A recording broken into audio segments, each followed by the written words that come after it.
السلام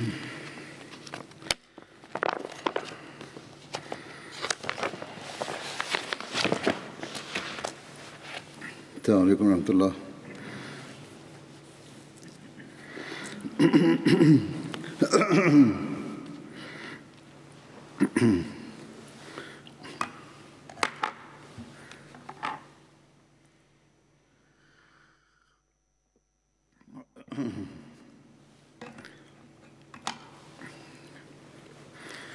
أشهد أن لا إله إلا الله وحده لا شريك له وأشهد أن محمدا عبده ورسوله أما بعد فأعوذ بالله من الشيطان الرجيم بسم الله الرحمن الرحيم الحمد لله رب العالمين الرحمن الرحيم مالك يوم الدين إياك نعبد وإياك نستعين اهدنا الصراط المستقيم صراط الذين أنعمت عليهم غير المغضوب عليهم ولا الضالين.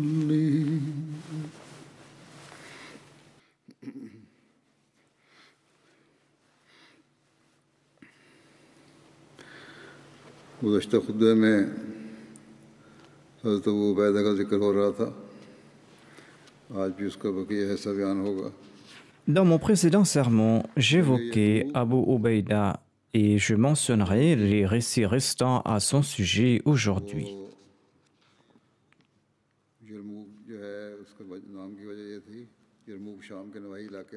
La bataille de Yarmouk portait ce nom en raison d'une vallée syrienne portant le nom Yarmouk.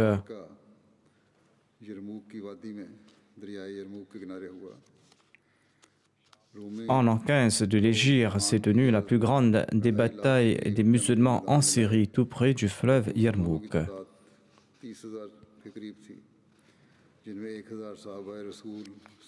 Les forces romaines sous le commandement de Vahan comptaient environ 250 000 soldats, tandis que les musulmans étaient environ 30 000, dont 1000 compagnons du saint prophète Mohammed lui et 100 compagnons de Badr environ.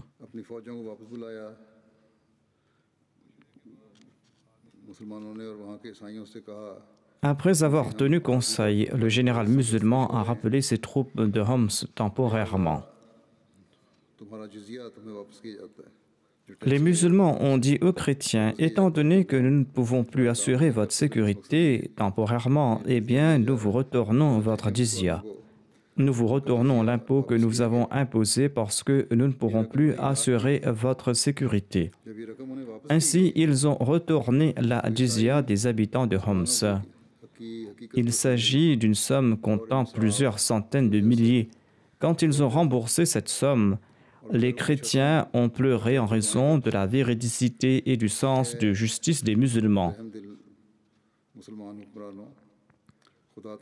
Ils montaient sur les toits de leur maison et ils priaient aux dirigeants musulmans emplis de compassion que Dieu fasse que vous retourniez de nouveau. En raison du retrait des musulmans de Homs, les Romains ont pris courage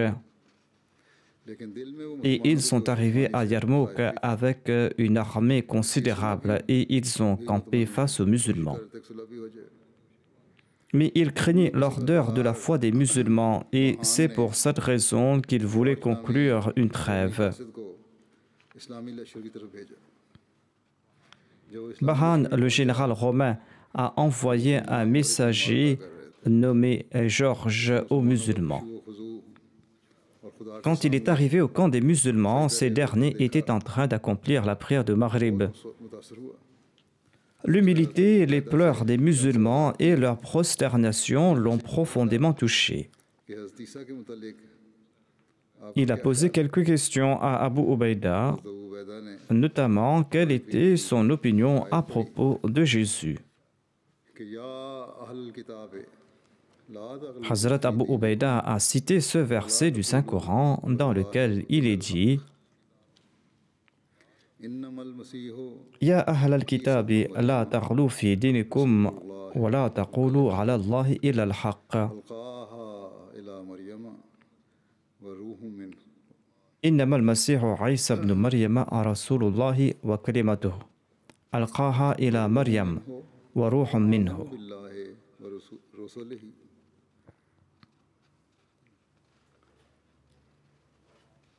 वला तक़ूलू सलासा فآمنوا بالله ورسله इंतहू खैरल लकुम इन्नमल्लाहु इलाहुन वाहिद इन्नमल्लाहु ولا تقولوا ثلاثة انتهوا خيرا لكم अन यकून लहू वलद إنما الله إله واحد मा फिस समावाति व मा फिल अर्ज़ سبحانه أن يكون له ولد له ما في السماوات وما في الأرض अपने दीन में हाथ से तजावुज़ न करो وكفى بالله وكيلا. हक के सिवा कुछ न करो यकीनन मसीह ईसा इब्न मरियम महज C'est-à-dire, aux gens du livre, n'outrepassez pas les limites de votre religion, ne dites rien que la vérité concernant Allah. और उसकी तरफ En vérité, le Messie, Jésus, fils de Marie, n'était que le messager d'Allah et un accomplissement de sa parole qu'il envoya à Marie et une miséricorde de sa part. हरी भलाई है Ainsi, croyez en Allah et en ses messagers et ne dites pas, ils sont trois. वो पाक है उससे इससे Cessez de dire cela, cela vaudra mieux pour vous. En vérité, Allah n'est qu'un Dieu unique. Saint est-il bien au-dessus du besoin d'avoir un fils. काफी C'est à lui qu'appartiennent tout ce qui est aux cieux et tout ce qui est sur la terre, et Allah suffit comme gardien. फिर इसके बाद अगली आयत पढ़ी लन यस्तनकिफल मसीह हो Ensuite, Abu Ubaïda a cité le verset suivant. Dans ce verset, il est dit वलल मलाइकतुल मुकर्रबून لن يستنكف المسيح أن يكون عبدا لله ولا الملائكة المقربون. मसीह हर इस अमर को बुरा नहीं मनाएगा कि वो अल्लाह का एक बंदा है मुतसव्विर हो और ना ही मुकर्रब फरिश्ते इसे Assurément, le Messie ne dédaignera jamais d'être un serviteur d'Allah, ni les anges rapprochés de lui. इस तालीम को सुना तो पुकार उठा कि बेशक मसीह के यही अवसर Lorsque Georges a entendu ces enseignements du Saint-Coran, il a déclaré « Telles sont les qualités de Jésus, et votre messager est véridique. » लेकिन हज़रत Et il a ensuite embrassé l'islam et il est devenu musulman. मान होगा Ainsi, l'émissaire des Romains est devenu musulman et il ne souhaitait pas retourner chez les siens. के साथ आ जाना Mais Abu Ubaïda lui a dit « Les Romains vont croire que nous n'avons pas tenu notre parole. Vaut mieux que tu retournes dans leur camp. Tu pourras retourner avec notre émissaire que nous enverrons chez les Romains demain. » अगले दिन हज़रत Khalid Abu Ubaïda a invité l'armée chrétienne vers l'islam. Il leur a présenté l'égalité, la fraternité et les qualités morales de l'islam. Le lendemain, Khalid s'est rendu chez les Romains et son invitation était infructueuse et ils se sont préparés à se battre. इन औरतों में हज़रत Les femmes musulmanes étaient derrière les troupes de l'islam. Elles servaient de l'eau aux soldats et s'occupaient des blessés et attisaient l'ardeur des combattants. मौके पर मुसलमान हुई थी Parmi ces femmes se trouvaient Asma bint Abi Bakr et Hind bint Utba qui était l'épouse d'Abu Sufyan. Elle avait embrassé l'islam lors de la conquête de la Mecque. Il y avait aussi parmi ces femmes Aban. हाथों में ले Avant le combat, Abu Ubaïda s'est adressé aux femmes musulmanes et il leur a dit « Ô combattantes, prenez les perches des tentes et emplissez vos girons de pierre et encouragez les musulmans à combattre अब होता देखो et à ne pas retourner. अपनी जगह पर बैठी रहना अगर देखो कि मुसलमान पीछे हट रहे हैं तो उनके मुंहों पर Si les musulmans retournent en vainqueur, ne bougez pas. मैदान जंग में वापस Mais s'ils sont en train de battre en retraite, उठाना eh bien, frappez-leur avec vos perches, avec vos bâtons, et lancez-leur des pierres pour les repousser vers le champ de bataille. Et portez vos enfants et dites-leur d'offrir leur vie et leur famille pour l'islam. Par la suite, Abu Ubaïda s'est adressé aux hommes en disant « Ô serviteurs de Dieu, avancez pour aider Allah, et il vous aidera en retour, et il vous accordera la constance. Ô serviteurs de Dieu, soyez patients, car c'est le moyen de sortir de l'incroyance et de plaire à Dieu, et de laver le déshonneur. Ne brisez pas vos rangs et ne commencez pas les hostilités. » Vous ne devez pas commencer les hostilités. Tenez vos lances, prenez vos boucliers et consacrez-vous au souvenir de Dieu afin que Dieu accomplisse son souhait. Les musulmans ne devaient pas commencer les hostilités, mais lorsque l'attaque sera lancée, ils ne doivent pas fuir le champ de bataille. Il y avait une croix d'or devant les soldats ennemis et l'éclat de leurs armes éblouissait les yeux. D'ailleurs, ils portaient des armures de fer de la tête jusqu'aux pieds.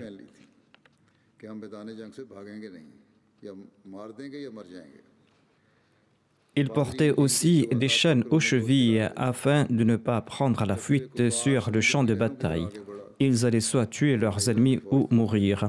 Les prêtres leur récitaient les évangiles pour attiser leur ardeur guerrière.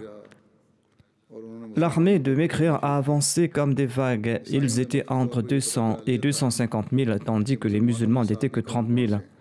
La bataille a débuté. Au début, les Romains ont eu le dessus et ils ont commencé à repousser les musulmans. Secrètement, les chrétiens avaient pu savoir qui étaient les compagnons du saint prophète, paix soit lui, parmi les combattants. Ils ont placé certains de leurs archers sur une colline, leur donnant des directives de viser en particulier les compagnons. Ils savaient que si d'illustres personnages seront tués, les autres soldats vont perdre le moral et vont prendre la fuite. En conséquence, plusieurs compagnons ont été tués et plusieurs ont perdu les yeux. En voyant cela, Ikrama, le fils d'Abu Jahl, qui avait embrassé l'islam après la conquête de la Mecque et qui avait dit au saint prophète Mohammed lui le jour de la conquête que « Priez pour moi pour qu'Allah me pardonne mes torts du passé ».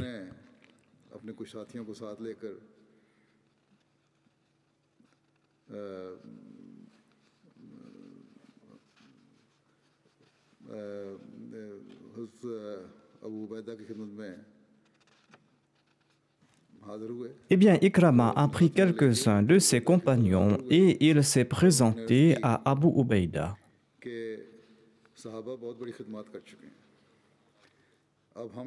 Et il a dit à Abu Ubaïda, « Les compagnons du saint prophète, paix soit lui, ont rendu de grands services.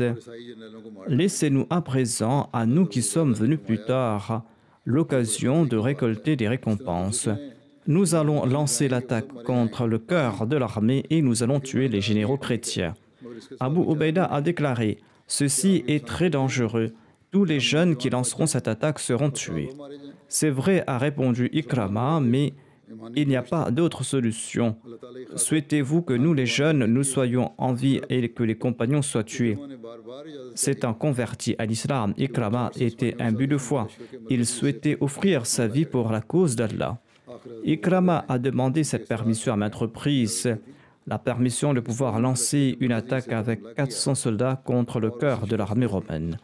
Vu son insistance, en fin de compte, Abu Ubaïda lui en a donné la permission. Sur ce, Ikrama a lancé l'attaque contre le cœur de l'armée et l'a vaincu, mais la majorité des jeunes sont tombés en martyrs lors de cette bataille, et les musulmans ont repoussé les Romains vers les fossés qu'ils avaient creusés. Étant donné qu'ils s'étaient attachés avec des chaînes afin de ne pas prendre la fuite, ils sont tombés dans ces fossés en groupe. Lorsqu'un y tombait, il prenait 10 autres avec lui. 80 000 koufars sont morts noyés dans la rivière Yarmouk. Les musulmans ont tué 100 000 Romains sur le champ de bataille et 3 000 musulmans sont tombés en martyrs. Tels étaient les faits à propos de la bataille de Yarmouk. Hazrat Muslim Maud relate Lorsque la bataille s'est terminée et que les musulmans ont cherché Ikrama et ses compagnons, ils ont constaté que 12 d'entre eux étaient grièvement blessés, dont Ikrama bin Abi Jahl.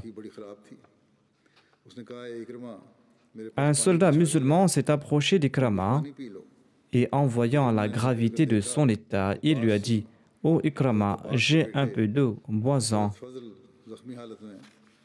Ikrama s'est tourné et il a vu à côté de lui Fadl, le fils d'Abbas, qui lui aussi gisait blessé.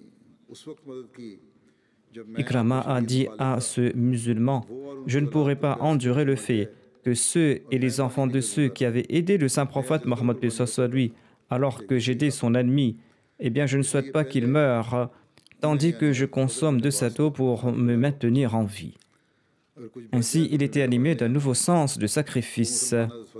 C'est pour cette raison que tu dois offrir de cette eau à Fadl bin Abbas en premier. S'il en reste quelques gorgées, tu pourras m'en offrir. Ce musulman est parti voir Fadl et celui-ci a indiqué vers le blessé qui gisait à côté de lui et il lui a demandé de lui offrir de cette eau parce qu'il en avait davantage besoin. Le soldat est parti vers ce blessé qui a indiqué vers l'autre qui était à ses côtés en ajoutant qu'il avait davantage besoin. Ainsi, chaque blessé envoyait le soldat vers celui qui était plus loin. Aucun d'entre eux n'a bu de cette eau. Lorsque ce soldat musulman est arrivé auprès du dernier blessé, il était déjà mort. Et il est retourné vers celui avant lui, et ainsi de suite jusqu'à Ikrama, mais ils étaient tous déjà morts. Les gens de la Syrie suivaient différentes religions, ils parlaient des langues différentes, ils étaient d'une autre ethnie. Abu Ubaida bin al-Jarrah a établi la justice parmi eux, et il a établi la paix interne, et il a accordé la liberté religieuse à tout un chacun. Et il leur a insufflé cet esprit islamique, notamment que vous êtes tous les enfants d'Adam et vous êtes tous des frères et il n'y a pas de différence entre les êtres humains. On accuse à tort les musulmans d'avoir converti de force les autres, mais sachez qu'Abu Ubaida avait accordé la liberté de culte à ces Romains. Il a fait reconnaître les différentes tribus, il a établi la paix et la liberté de culte. Et grâce aux efforts d'Abu Ubaida, les Arabes de la Syrie, qui étaient des chrétiens, ont embrassé l'islam. Ils ont embrassé l'islam grâce au tablir par la prédication et non pas par la force. Ils ont été influencés par l'exemple des musulmans. En sus de cela, les Romains et les chrétiens ont été touchés par les qualités d'Abu Ubaida et ils ont embrassé l'islam. Abu Bakr est décédé quelques jours avant la victoire de Yarmouk et Omar a été élu calife. Omar a confié à Abu Ubaida le contrôle de la Syrie et le commandement de l'armée.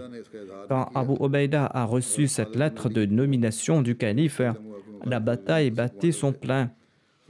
C'est pour cette raison qu'Abu Ubaida n'en a pas fait mention. Khalid bin Walid était le commandant de l'armée et quand il a eu connaissance plus tard de cette lettre, il lui a demandé pourquoi Abu Ubaida ne lui avait pas informé à ce propos. Abu Ubaida a répondu « Parce que nous étions face à l'ennemi et je ne souhaitais pas vous briser le cœur. » Quand les musulmans ont remporté la victoire, l'armée de Khalid s'apprêtait à retourner en Irak. Abu Ubaida a retenu Khalid auprès de lui pour quelque temps et quand Khalid était sur le point de partir, il s'est adressé à l'armée et il a dit « Soyez contents que la mine de cette Ummah est votre wadi. » Sur ce, Abu Ubaida a déclaré « J'ai entendu le saint prophète Mohammed lui déclarer que Khalid bin Walid est une des épées de Dieu. » C'est ainsi que ces deux chefs se sont séparés avec amour et affection. Tel est la taqwa d'un croyant. Il ne souhaitait pas se faire de la renommée et il évitait toute ostentation. Il ne souhaitait pas le pouvoir ou de mériter quelque titre. Leur unique objectif était de mériter le plaisir d'Allah et d'établir le royaume de Dieu sur terre. Ces gens sont autant d'exemples pour nous tous. Tout titulaire de poste, voire tout Ahmadi, doit avoir ces points en tête.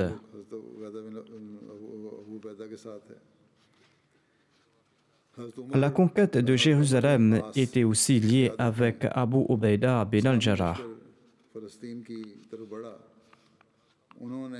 L'armée musulmane a avancé dans la direction de la Palestine sous la direction d'Amr bin As. Lorsqu'il a conquis les différentes villes de la Palestine pour ensuite assiéger Jérusalem, il a rencontré l'armée d'Abu Ubaïda.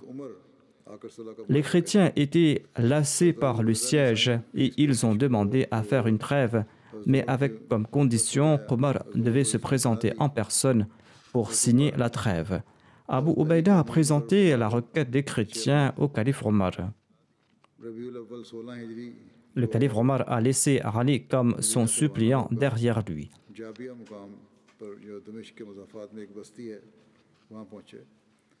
Il a quitté Médine au cours du mois de Rabiul Awwal en l'an 16 de l'Hégire et il est arrivé à Jabia dans les environs de Damas où les chefs des troupes l'ont accueilli. Lorsqu'il est arrivé, il a demandé « Où se trouve mon frère ?» Les gens ont demandé au émir des croyants « Qui est-ce » Il a déclaré Abu Ubaïda. Ils ont déclaré qu'il était en cours de route. Sur ce, Abu Ubaïda est venu sur sa chamelle. Il a présenté ses salutations et il a demandé au calife son état de santé. Le calife Omar a demandé aux hôtes de rentrer et il a accompagné Abu Ubaïda dans son lieu de résidence. Chez lui, Omar n'a vu qu'une épée, un bouclier, un lit et une assiette. Omar a dit à Abu Ubaïda, « Oh Abu Ubaïda, vous auriez dû meubler davantage votre maison. » Abu Ubaïda a répondu, « Ô émir des croyants, cela nous poussera à sombrer dans l'aisance. Je pourrais le faire, mais en voyant toute cette aisance et ces objets, je vais sombrer dans l'aisance. C'est pour cette raison que je ne souhaite pas avoir de tels objets autour de moi. » À cette occasion, il y a eu un événement très émouvant que j'avais évoqué dans le passé, concernant l'adhan de Bilal. Ainsi, après le décès du saint prophète Mohammed, Bilal ne lançait plus l'appel à la prière. À l'heure de la prière, un jour, les musulmans ont insisté auprès du calife Omar pour qu'il demande à Bilal de lancer l'appel à la prière.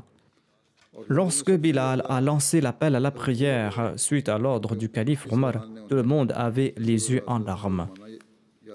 Et le calife Omar était celui qui pleurait le plus, car cet appel à la prière lui rappelait l'époque du saint prophète Mohammed lui. En l'an 17 de l'Hégire, les Romains ont entrepris leur ultime effort pour reprendre la Syrie des musulmans.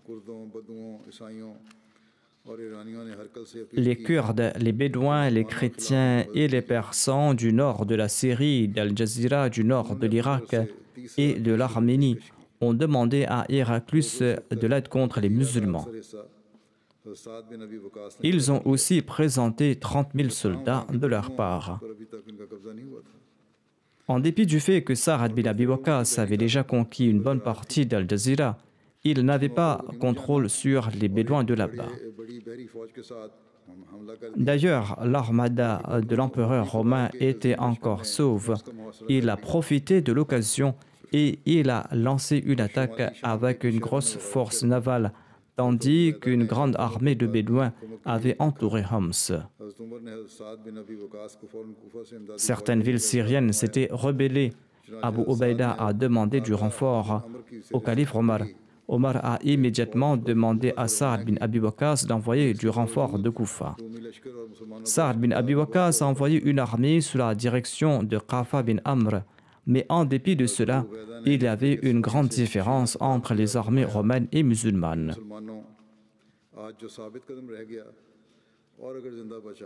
Abu Ubaïda a prononcé un discours enflammé devant les musulmans.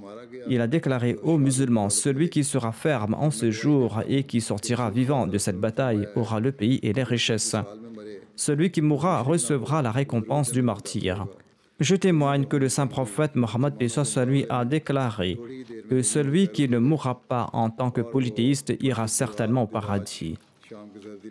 Les deux armées se sont confrontées et en peu de temps, les Romains ont reculé face aux musulmans et ils ont pris la fuite à Mar Abdiwaj, une vallée sur la frontière syrienne à 16 km de la ville nommée Massissa. Par la suite, jamais l'empereur romain n'a eu le courage de lancer une attaque contre les musulmans en Syrie. Taroun Amwas est une vallée située à 9 km de la route menant de Ramla à Jérusalem. Selon les livres d'histoire, cette vallée porte ce nom, car elle était le berceau de l'épidémie de la peste, une épidémie qui a causé d'innombrables morts en Syrie. Selon certains, environ 25 000 personnes en sont décédées en Syrie. Le recueil d'Al-Bukhari en fait mention. Abdullah bin Abbas relate que lorsque le calife Omar est arrivé à Sarh, un village dans la vallée de Tabouk, sur la frontière entre la Syrie et le Hejaz, c'est un village qui est situé à 13 nuits de voyage de Médine. C'était ainsi qu'on mesurait les distances dans le passé. Ce village devait se situer à environ 1600 km de Médine.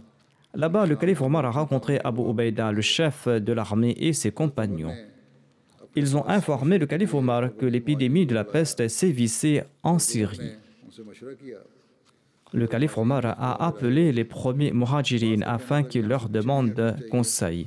Omar leur a demandé conseil, mais leur avis divergeait. Certains disaient qu'il fallait continuer le voyage et d'autres ont insisté que de nobles compagnons du saint prophète, et soit lui, faisaient partie de cette armée et qu'il n'était pas convenable de les exposer au risque de l'épidémie. Il était donc préférable de faire marche arrière. Omar a renvoyé les muhajirines et il a fait venir les Ansar pour leur demander conseil. Mais les avis des Ansar divergeaient également. Omar a renvoyé les Ansar et a demandé qu'on appelle les sages des Korachites qui avaient embrassé l'islam après la victoire de la Mecque. Ils ont déclaré à l'unisson que l'on doit retourner à Médine. Omar a suivi leurs conseils et a annoncé le retour. Abu Ubaïda lui a demandé « Est-il possible de fuir le décret de Dieu ?» Omar a dit à Abu Ubaïda « Ô Abu Ubaïda, si seulement quelqu'un d'autre avant toi avait prononcé ces paroles, nous fuyons certes une chose décrétée par Allah, mais pour nous diriger vers une autre chose décrétée par Dieu. » Omar a ajouté, si tu possèdes des chameaux et que tu les emmènes dans une vallée où il y a deux parties, une partie verdoyante et une partie sèche, le fait que tu les emmènes sur la partie verdoyante ou la partie asséchée ne sera-t-il pas en accord au décret de Dieu? Le rapporteur a déclaré que sur ce, Abdurrahman bin Auf est arrivé. Il n'était pas présent en raison d'autres occupations. Il a déclaré que j'ai la solution à ce problème. J'ai entendu le saint prophète Mohammed soit lui déclarer que si vous apprenez qu'une épidémie se répand dans un endroit, ne vous y rendez pas. Et si une maladie se répand dans l'endroit où vous vous trouvez, eh bien ne quittez pas cet endroit. Et lorsqu'il a entendu cela, le calife Omar a loué Allah le Très-Haut et il a fait marche arrière. Hazrat Muslim Maud déclare à propos de l'épidémie de peste nommée Amwas. Il déclare que quand Omar s'est rendu en Syrie et que l'épidémie de peste, connue comme Taroun Amwas, s'y est répandue, il a été accueilli par Abu Ubaïda et l'armée musulmane. Les compagnons ont demandé au calife Omar de rentrer à Médine étant donné que la peste sévissait dans la région. Le calife Omar a accepté leur avis et il a décidé de rentrer. Abu Ubaïda a insisté souvent sur ce qui était évident. Et quand il a eu connaissance de la décision du calife, il lui a demandé « Souhaitez-vous fuir le décret de Dieu ?» Le calife Omar a répondu « Je fuis un décret de Dieu pour partir vers un autre décret de Dieu. » C'est-à-dire qu'il existe un décret spécial de Dieu et un décret général de Dieu. Tous deux sont les décisions de Dieu.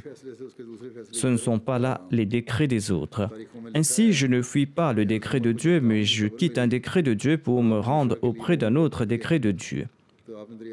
Selon l'histoire, lorsque Omar a eu connaissance de l'épidémie et qu'il a demandé conseil aux gens, il a demandé que font les gens en pareille occasion lorsque sévit la peste en Syrie? Ils ont répondu que les gens fuient ici et là et l'épidémie décroît. C'est-à-dire qu'ils partent dans des endroits ouverts au lieu de rester en ville. En prenant compte de cet avis, le calife Omar a déclaré « Allah a mis en place une loi générale, à savoir celui qui fuit un lieu affecté par la peste sera sauvé. » Étant donné que cette loi a été mise en place par Dieu, je ne suis pas en train d'enfreindre une de ces lois. Je retourne vers son décret, c'est-à-dire j'évite une loi spéciale de Dieu pour me rendre auprès d'une loi générale de Dieu. Ainsi, vous ne pourrez pas dire que je suis en train de fuir le décret de Dieu. J'évite un de ces décrets pour me rendre auprès d'un autre de ces décrets. Le calife Omar est retourné à Médine, mais il était très inquiet en raison de l'épidémie qui sévissait en Syrie. Un jour, Omar a envoyé une lettre à Abu Ubaïda. Il lui a dit ceci « J'ai besoin de toi pour un travail important. Dès que tu reçois cette lettre, retourne immédiatement à Médine. Si la lettre te parvient le soir, n'attends pas le matin pour retourner. Ici, la lettre t'atteint le matin, n'attends pas le soir pour retourner. » Lorsque Abu Ubaïda a lu la lettre, il a déclaré « Je comprends la nécessité du calife, qu'Allah accorde sa miséricorde à Omar. Il veut préserver ce qui ne va pas durer longtemps. » Il a compris l'inquiétude du calife Omar. Il a répondu « Ô émir des croyants, j'ai compris votre souhait. Ne m'appelez pas, laissez-moi demeurer ici, je suis un des soldats musulmans. Le décret de Dieu aura lieu. Comment puis-je m'en détourner ?» Quand le calife Omar a lu la lettre, il a commencé à pleurer. Les membres de l'assistance lui ont demandé « Ô émir de croyants, Abu Ubaïda est-il décédé ?» Il a répondu « Non, mais peut-être qu'il mourra bientôt. » Ensuite, le calife Omar a écrit à Abu Ubaïda « Faites sortir les musulmans de ce lieu et emmenez-les dans une autre région où il n'y a pas de peste. » Chaque fois qu'un musulman mourait de la peste, Abu Ubaïda pleurait et il demandait le martyre à Dieu. Selon un récit, il priait ainsi « Ô Allah, la famille d'Abu Ubaïda ne méritera-t-il pas le martyre ?» Un jour, une petite pustule est apparue sur un de ses doigts. En la voyant, il a déclaré « J'espère qu'Allah bénira ce peu. Quand Allah bénit le peu, il s'accroît. » Irbaz bin Sariya relate ceci. Quand Abu Ubaïda a attrapé la peste, je me suis présenté à lui. Abu Ubaïda m'a dit « J'ai entendu le saint prophète Mohammed soit lui déclarer « Celui qui meurt de la peste est un martyr, celui qui meurt de mal de ventre est aussi un martyr, celui qui meurt de noyade est un martyr, et celui qui meurt en tombant d'un toit est aussi un martyr. » Quand Abu Ubaïda vivait ces derniers moments, il a fait la déclaration suivante. « Aux gens, je vous offre ce conseil. Si vous l'acceptez, vous aurez des avantages. Mon conseil est que vous accomplissiez la salat, que vous payiez la zakat, que vous jeûniez au cours du ramadan, que vous fassiez de l'aumône, que vous accomplissiez le hajj et l'umrah, et que vous vous encouragiez à accomplir de bonnes œuvres, et que vous espériez le bien de vos émirs, et que vous ne les trompez point. Les femmes ne doivent pas vous pousser à négliger vos devoirs. Même si l'on vit 1000 ans, on devra quitter un jour ce monde, tout comme je souhaite quitter le monde aujourd'hui. Allah a décrété la mort pour les fils d'Adam. Tout le monde devra mourir. Intelligent est celui qui se prépare pour la mort. Transmettez mes salutations à l'émir des croyants et informez l'émir des croyants que je me suis acquitté de tous mes devoirs. Ensuite, il a déclaré « Je souhaite être enterré ici. » Sa tombe se trouve dans la vallée de Bisan, en Jordanie. Selon d'autres récits, Abu Ubaïda bin al-Jarrah se rendait pour la prière sur la route menant de Jabia vers Jérusalem lorsque la mort l'a frappé en cours de route. Selon d'autres récits, il serait mort à Fahal en Syrie et sa tombe se trouve tout près de Bisan. Avant de rendre l'âme, il a nommé Mu'adh bin Jabal comme son suppléant. Et quand il est décédé, Mu'adh bin Jabal a déclaré « Aux gens, aujourd'hui nous a quitté celui qui avait le cœur le plus pur, celui qui était sans animosité, celui qui aimait les autres et celui qui souhaitait leur bien. Je n'ai pas connu d'autres personnes qui excellaient en ces qualités. Priez pour qu'Allah accorde sa miséricorde à Abu Ubaïda. Abu Ubaïda est décédé en l'an 18 de l'Hégire. Il avait 58 ans. Une fois, le calife Omar lui a envoyé 4000 dirhams et 400 dinars et il a dit à son émissaire « Informe-moi comment il utilisera cette somme ». Quand l'émissaire est arrivé auprès d'Abu Ubaïda avec l'argent, celui-ci a tout distribué parmi les gens. L'émissaire a tout raconté au calife Omar. Celui-ci a déclaré « Je remercie Allah d'avoir fait naître en l'islam des gens à l'instar d'Abu Ubaïda ». Une fois, le calife Omar a dit à ses compagnons « Faites un souhait ». L'un a dit « Je souhaite que ma maison soit remplie d'or et que j'offre le tout dans la voie d'Allah ». Un autre a dit que « Je souhaite que ma maison soit remplie de diamants et de bijoux et que je les offre dans la voie d'Allah en aumône ». Le calife Omar a déclaré « Faites d'autres souhaits ». Ses compagnons ont dit « Ô émir des croyants, nous ignorons quel autre vœu émettre ». Le calife Omar a répondu « Je souhaite que cette maison soit remplie de personnes à l'instar d'Abu Ubaïda bin al-Jarrah, de Mu'adh bin Jabal, de Salim Maula Abi Hudhayfa et de Hudhayfa bin Yaman. » C'est-à-dire qu'il ressemble à ces gens. Chanceuses étaient ces personnes qui ont mérité le plaisir d'Allah en ce monde et qui le mériteront aussi dans l'au-delà. Ici se terminent les récits sur Abu Ubaïda. Je dirigerai la prière funéraire de quelques personnes. J'évoque en premier un des membres de la communauté qui est tombé en martyr quelques jours de cela. Il s'agit du professeur Dr Naïmuddin Khattak, fils de Fadl Khattak de la province de Peshawar. Les opposants ont tiré sur lui le 5 octobre dernier et il est tombé en martyr. Inna lillahi wa inna ilayhi raji'un. Il enseignait au Superior Science College et il retournait chez lui vers 13h30 quand deux personnes à moto lui ont tiré dessus et l'ont tué. Inna lillahi wa inna ilayhi raji'un. Le martyr avait 56 ans. Il enseignait depuis les 25 dernières années. Il avait eu son master en philosophie de l'université de Qaïd Azam. Ensuite, et après avoir eu une bourse, il est parti en Chine où il a fait un doctorat en microbiologie. Ensuite, il a commencé à enseigner à l'université Islamia College et à l'université de Peshawar.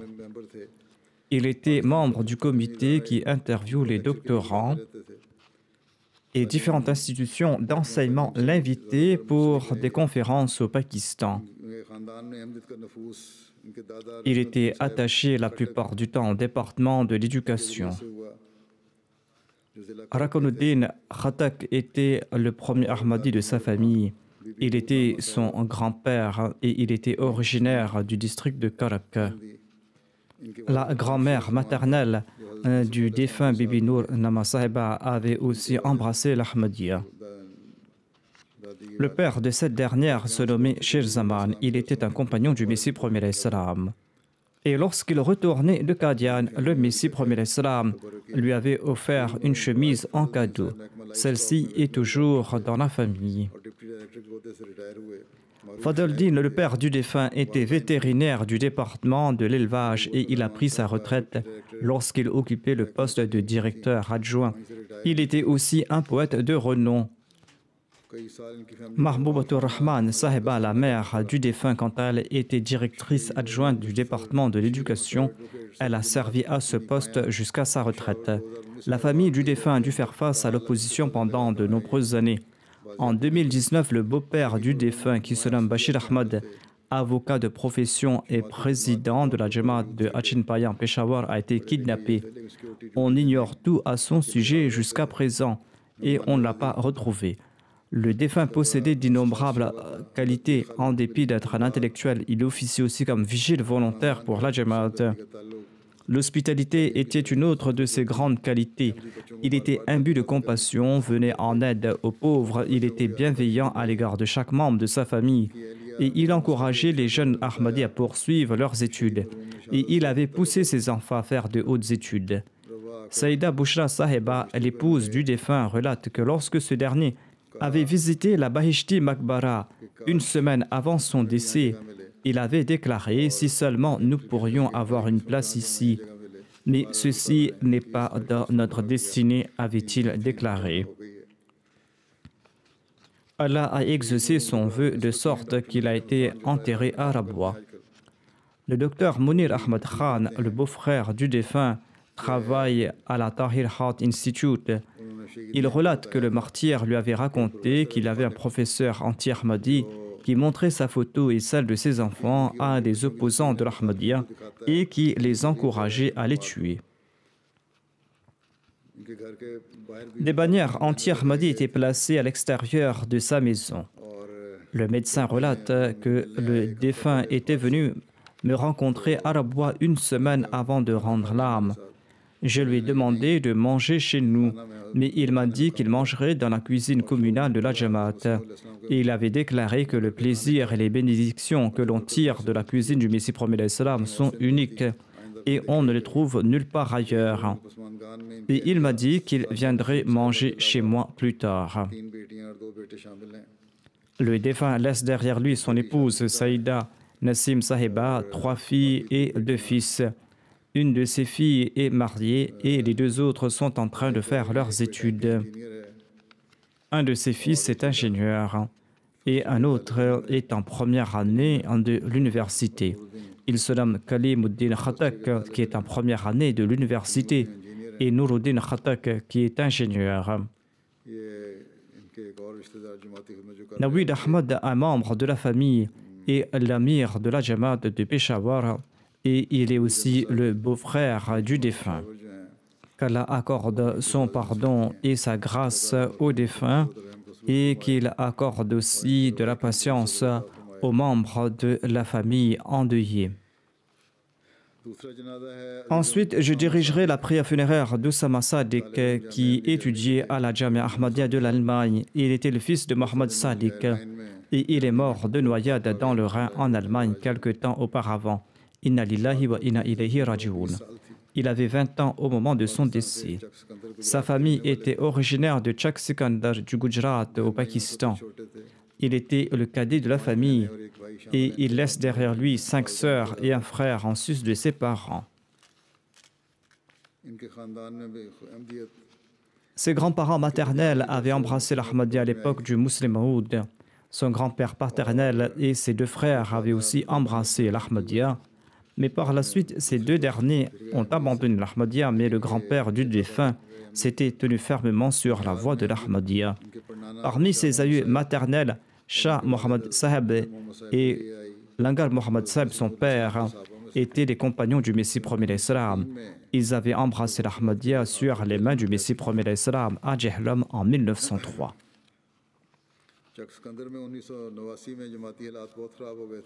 À Chak Sikandar, en 1989, les circonstances étaient très difficiles pour la Jamaat. Il y avait des manifestations contre la Jamaat et les parents du défunt ont dû faire face à la persécution. Même sa mère a été tabassée et un faux procès a été intenté contre son père, un procès qui a duré 7 ans. Ensuite, ils sont venus en Allemagne et le défunt a commencé ses études ici en Allemagne et il a été admis à la Jamia Ahmadiyya de l'Allemagne. Et il venait de finir sa 3e année. Mais Allah, l'exalté, avait décrété autrement en le rappelant vers lui. Son père relate à son sujet que je ne pourrai jamais complimenter mon défunt fils. Il a accompli de grandes tâches à son jeune âge. En dépit du fait qu'il était un étudiant, il était très talentueux. Il passait la plupart de son temps à étudier. Il avait passé 6 mois chez lui en raison de l'épidémie du coronavirus. Il avait dirigé les prières Tarawih, il accomplissait le jeûne du Ramadan, il accomplissait les prières en congrégation. C'était lui qui dirigeait les prières à la maison. Et les vacances se terminant, il se préparait pour repartir à la Jamia, mais Allah l'a rappelé vers lui. Sa mère déclare, le défunt possédait de nombreuses qualités. Il accomplissait toute tâche avec une grande responsabilité et il tentait de compléter ses tâches rapidement. Il était très simple, il ne parlait pas beaucoup. Il ne parlait que lorsque c'était nécessaire. Il était obéissant envers ses parents et il était très déterminé. Il était très sérieux et prévoyant Il essayait d'approfondir sa connaissance des langues qu'il étudiait, en particulier l'arabe, le persan, l'anglais et l'allemand. M. Farid, qui est le secrétaire national de la prédication de la Jamaat de l'Allemagne, écrit ceci à propos du défunt. Il déclare qu'Oussama possédait de nombreuses qualités et l'une de ces qualités était qu'il participait avec enthousiasme dans les programmes de Tabligh. 2 jours avant son décès, il était parti en Allemagne de l'Est pour la distribution de dépliants. Et cela a duré 3 jours. Lorsqu'on lui sollicitait pour distribuer des dépliants, il ne refusait jamais. Soheb Nasser, qui vient d'être diplômé de la Jamia, écrit qu'il était plus jeune que moi de 4 ans, mais ses actes d'adoration étaient un exemple pour moi. Je le voyais toujours dans la première rangée de la mosquée. Et avant la prière, il se rendait à la mosquée pour les nawafil et il sortait en dernier. Il était le tout premier à entrer dans la mosquée et il était le dernier à en sortir. Et il était toujours dans le premier rang pour la prière du vendredi. Il étudiait sérieusement. Qu'Allah lui accorde son pardon et qu'il exalte son rang et qu'il permette à ses parents et ses frères et sœurs d'endurer cette perte avec patience. Je dirigerai ensuite la prière funéraire de Salim Ahmad Malik, qui était attaché au département de l'enseignement au sein de l'État et au sein des organismes de l'enseignement. Ensuite, lorsqu'il a pris sa retraite, il a enseigné à la Jamia. Il est décédé le 24 septembre dernier à l'âge de 87 ans. Inna lillahi wa inna ilayhi raji'un. Son grand-père Hazrat Malik Nuruddin et son père Hazrat Malik Aziz Saheb étaient les compagnons du Messie premier l'Islam. Sa mère avait relaté un récit à propos du père du défunt. Plusieurs membres de la famille paternelle du défunt ont été atteints d'une maladie contagieuse qui a causé le décès de plusieurs membres de la famille. Sa mère, c'est-à-dire la grand-mère du défunt, avait fait part de l'état de l'enfant à Hakim Maulvi Nuruddin Saheb, qui est venu le voir. Hakim Nuruddin, qui était le père du défunt. Et lorsqu'il est venu, il a informé ses parents que l'enfant ne va pas survivre. Seules les prières pourront le sauver. Ensuite, le premier calife s'est rendu auprès du Messie premier l'Islam et il lui a demandé de prier pour l'enfant. Il a rencontré le Messie premier l'Islam sur les marches de la mosquée Aqsa et il lui a demandé de prier pour l'enfant. Le Messie premier l'Islam a proposé de partir voir l'enfant. Le Messie premier l'Islam s'était rendu chez eux. Il a posé sa main sur le front de l'enfant et il a déclaré que cet enfant guérira, Inch'Allah. Et suite aux prières du Messie premier l'Islam, l'enfant était guéri miraculeusement. Cet enfant, le père du défunt, a vécu 70 ans par la suite. Salim Malik Saheb, le défunt, avait commencé ses études à Qadian. Ensuite, après la création du Pakistan, il s'est installé à Sialkot où il a fait ses études. Ensuite, il est parti à Karachi où il a fait ses études en sciences. En 1960, il s'est rendu au Royaume-Uni et il a servi comme professeur de géochimie à l'université de Reading. Il a pu servir à différents postes au sein de la Jamaat du Royaume-Uni. Il a servi comme secrétaire national de l'éducation, comme secrétaire national des affaires publiques. Il avait beaucoup travaillé au sein du département des relations internationales. Il a également eu l'opportunité d'accompagner à 2 reprises le Comité des droits de l'homme au Pakistan pour les rapports. Une grande exposition internationale est organisée tous les ans dans différents pays. En 1992, il a eu l'opportunité d'organiser et de tenir un stand de la communauté au Royaume-Uni et en Espagne. En 1997, le 4e calife avait nommé Salim Saheb comme membre du comité qu'il avait créé pour la création de la Jamia. Il faisait également partie des comités qui se rendaient à la Jamia avant son inauguration. Et lors de l'inauguration, il a été nommé administrateur en chef de la Jamia. Il a servi à ce poste jusqu'au 13 novembre 2005. Il a eu l'opportunité d'enseigner l'anglais et l'histoire aux étudiants de la Jamia jusqu'à son décès. Lorsque le terrain d'Islamabad a été acheté sur la directive du 4e calife, il a eu l'opportunité d'y ouvrir une bibliothèque. Le défunt était une personne imbue d'une grande spiritualité. Il priait et jeûnait régulièrement. Il était toujours aimant envers les gens. Il était toujours très courtois et il invitait les gens vers Dieu. Il était très hospitalier. Il avait un grand amour pour le califat. Il était très sincère et fidèle envers le califat. C'était une personne très noble. Il laisse derrière lui son épouse, 3 filles et un grand nombre de petits-enfants. Son neveu Mia Abdul Wahab écrit ceci.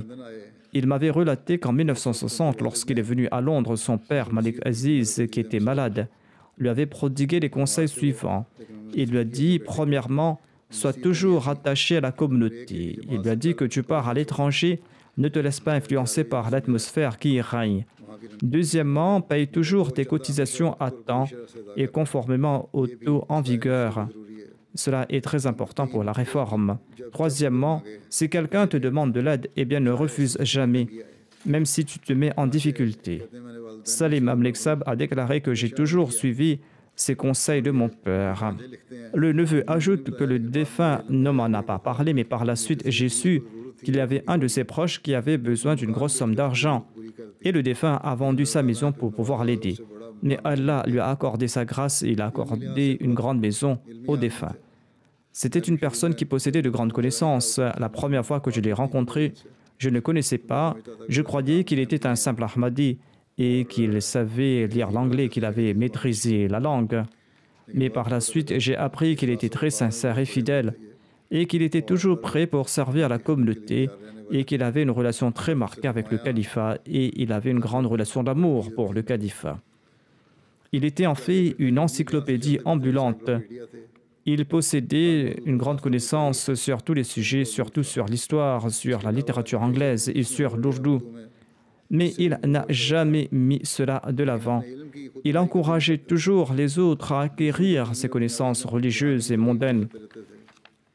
Il avait de nombreux contacts dans le monde politique, dans le monde intellectuel et au sein de la communauté pakistanaise ici au Royaume-Uni. Et il a mis à profit ces contacts pour les intérêts de la communauté. Lorsqu'il était responsable des affaires publiques, il a établi des relations très fortes avec Lord Avebury et c'est grâce à lui que la Jamaat est entrée en contact avec Lord Avebury. Et Salim Maliksab avait joué un rôle important pour organiser ma première visite au Parlement britannique. Marwan Sarwargi, le missionnaire en Argentine, écrit « Tous les étudiants de la Jamia le respectaient en raison de son niveau de connaissance et je le respectais également. Une fois que j'étais diplômé de la Jamia, il a établi une relation d'ordre personnel avec moi. Lorsque j'étais posté en Argentine, il était très content. Et il m'a dit que tu es un missionnaire pionnier et tu vas devoir beaucoup travailler. Fais briller le nom de la communauté et transmets efficacement le message de l'Ahmadiyya et surtout apprends la langue locale. Maîtrise cette langue au point que tu puisses publier des articles dans la presse. » Il appréciait particulièrement ce partage de connaissances. Il invitait également les étudiants chez lui et il leur faisait visiter sa bibliothèque. Il avait sa propre bibliothèque, en effet, et de nombreux étudiants et missionnaires m'ont écrit à ce sujet. Et il leur disait que vous êtes venus chez moi et votre cadeau est que vous pouvez prendre n'importe quel ouvrage que vous voulez de ma bibliothèque. Il avait l'habitude de dire aussi que la Jamia Ahmadiyya est une institution importante, une institution à propos de laquelle le calife du Messie avait de nombreuses attentes. Et c'est pour cette raison que les Waqifin Zindagi doivent acquérir des connaissances importantes. Marwan Saab ajoute, avant mon départ en Argentine, il m'avait conseillé d'acquérir une telle expertise de la langue, comme je l'ai mentionné, que mes articles puissent être publiés en langue espagnole. Il m'avait également demandé de lui écrire régulièrement. Parfois, lorsque je ne le faisais pas par paresse, il prenait l'initiative et me contactait et me demandait de lui écrire. Qu'Allah accorde son pardon et sa miséricorde aux défunts et qu'il permette aux membres de sa famille et à ses enfants et à ses descendants d'être toujours attachés au califat et à la communauté avec la même fidélité. Après la prière de Juma, je vais diriger la prière funéraire de toutes ces personnes.